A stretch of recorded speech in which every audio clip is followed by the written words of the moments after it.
Robert Graves, I, Claudius. Chapter 11.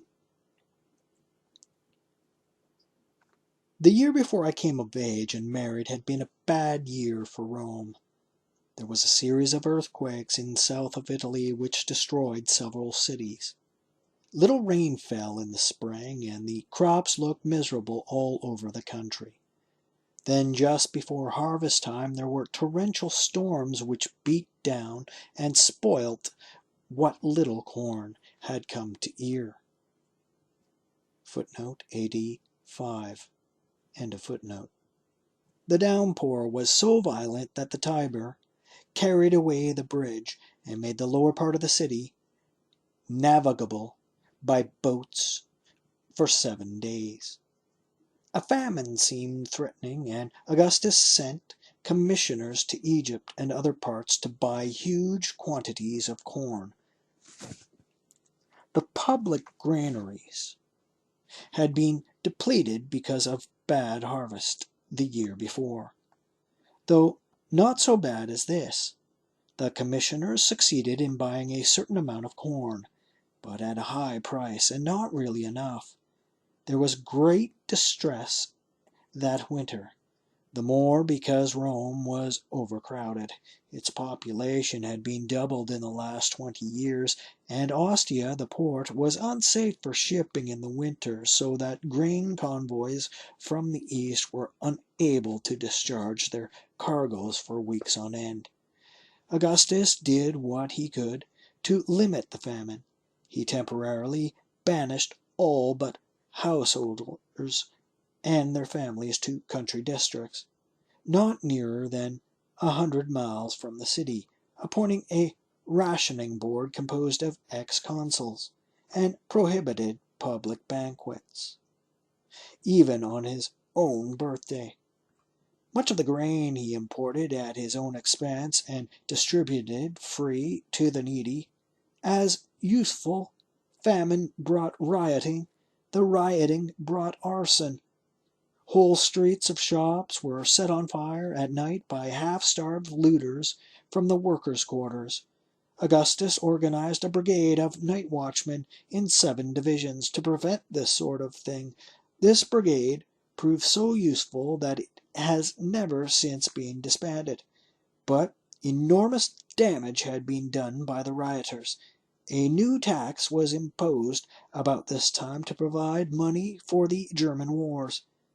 And what with the famine, the fires, and the taxes, the commons began to get restless and openly discuss resolution. Threatening manifestos were pinned at night on the doors of public buildings. A huge conspiracy was said to be on foot.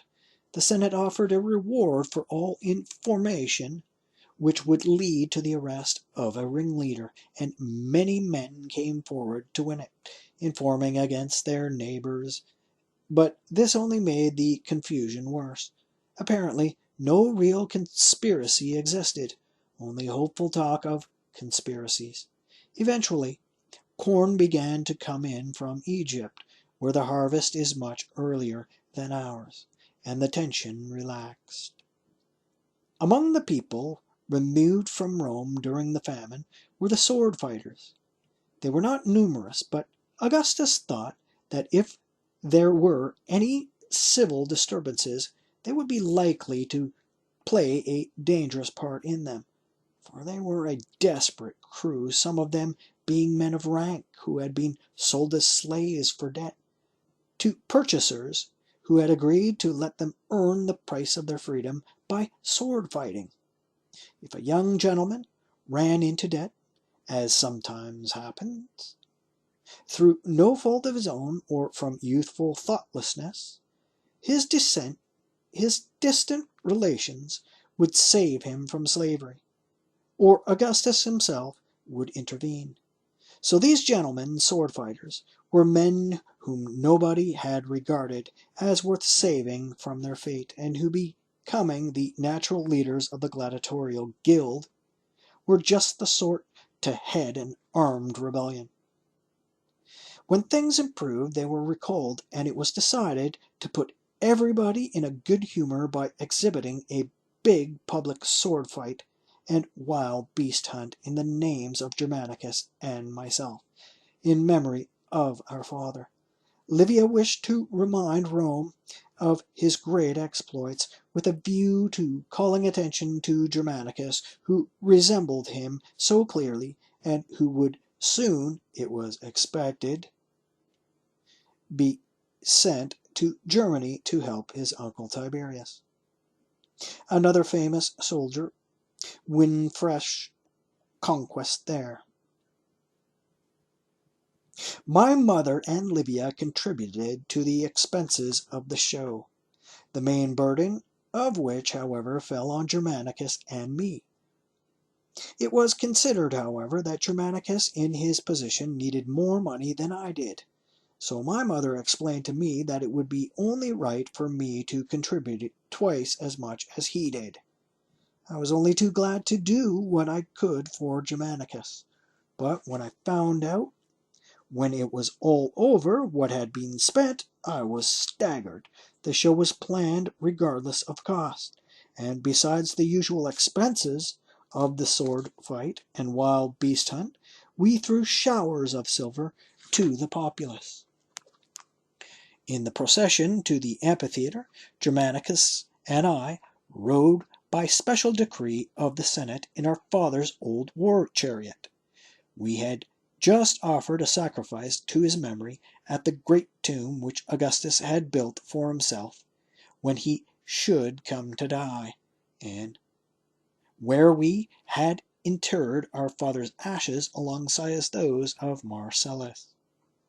We went down the Appian Way and under our father's memorial arch, with the colossal equestrian figure of him on it, which had been decorated with laurel in honor of the occasion. There was a north-east wind blowing, and the doctors would not allow me to come without a cloak, so with one exception, I was the only person present at the sword fight, where I sat next to Germanicus as joint president with him, who was wearing one. The exception was Augustus himself, who was sitting on the other side of Germanicus. He felt extremes of heat and cold severely, and in the winter wore no less than 4 coats besides a very thick gown and a long waistcoat. There were some present who saw an omen in this similarity between my dress and Augustus's, further remarking that I had been born on the first day of the month named after him, and at Lyons too, on the very day that he had dedicated an altar there to himself.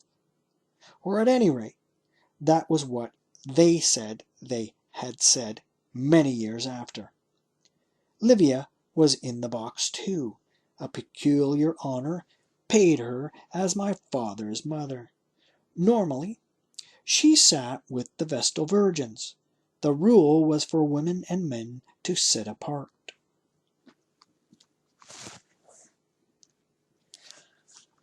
It was the first sword fight I had been permitted to attend, and to find myself in the president's box was all the more embarrassing for me on this account.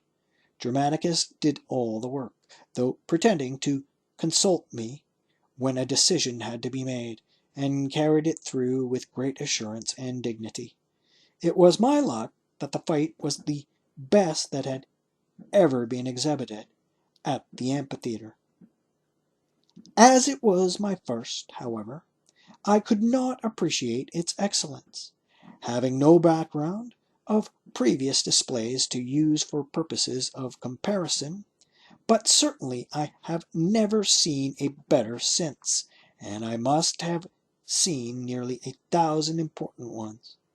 Livia wanted Germanicus to gain popularity as his father's son, and had spared no expense in hiring the best performers in Rome to fight all out.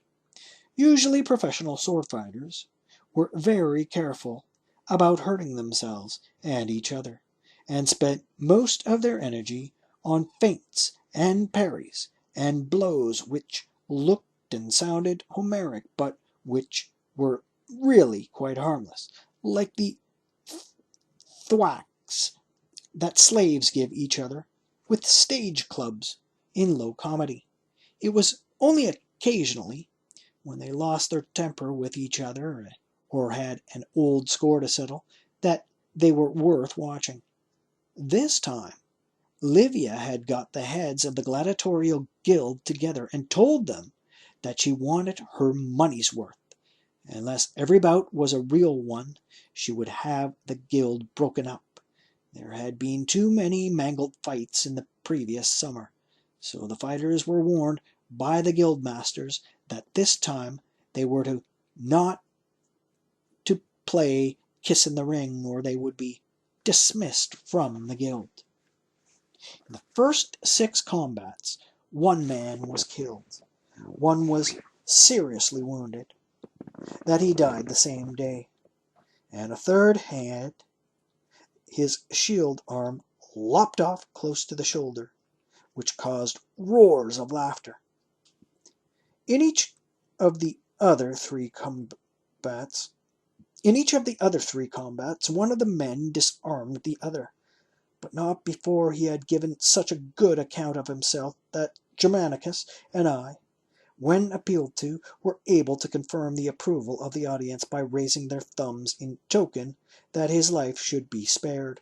One of the visitors had been a rich knight a year or 2 before. In all these combats the rule was that the antagonist should not fight with the same sort of weapon. It was sword against spear, or sword against battle-axe, or spear against mace. The 7th combat was between a man armed with a regulation army sword and an old-fashioned round brass-bound shield, and a man armed with a 3-pronged trout spear and a short net. The swordman, or chaser, was the soldier of the guards who had recently been condemned to death for getting drunk and striking his captain. His sentence had been commuted to a fight against this net and trident man, a professional from Thessaly, very highly paid, who had killed more than 20 opponents in the previous 5 years. So Germanicus told me. My sympathies were with the soldier, who came into the arena looking very white and shaky. He had been in prison for some days, and the strong light bothered him, but his entire company, who it appeared sympathized very much with him, for the captain was a bully and a beast, shouted in unison for him to pull himself together and defend the company's honour. He straightened up and shouted, "I'll do my best, lads." His camp nickname, as it happened, was Roach, and this was enough to put the greater part of the audience on his side, though the guards were pretty unpopular in the city. If a roach were to kill a fisherman, that would be a good joke. To have the amphitheatre on one's side is half the battle to a man fighting for his life. The Thessalian, a wiry, long-armed, long-legged fellow, came swaggering in close behind him, dressed only in a leather tunic and a hard, round leather cap.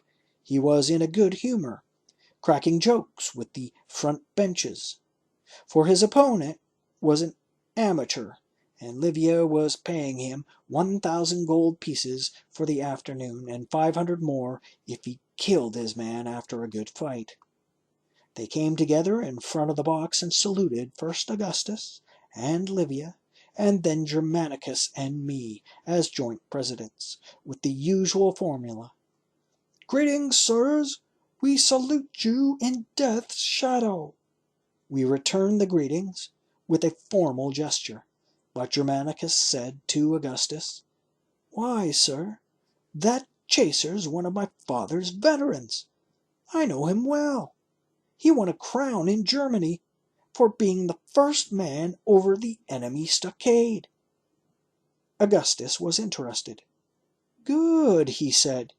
"This should be a good fight, then. But in that case the netman must be 10 years younger, and years count in this game. Then Germanicus signalled for the trumpets to sound, and the fight began.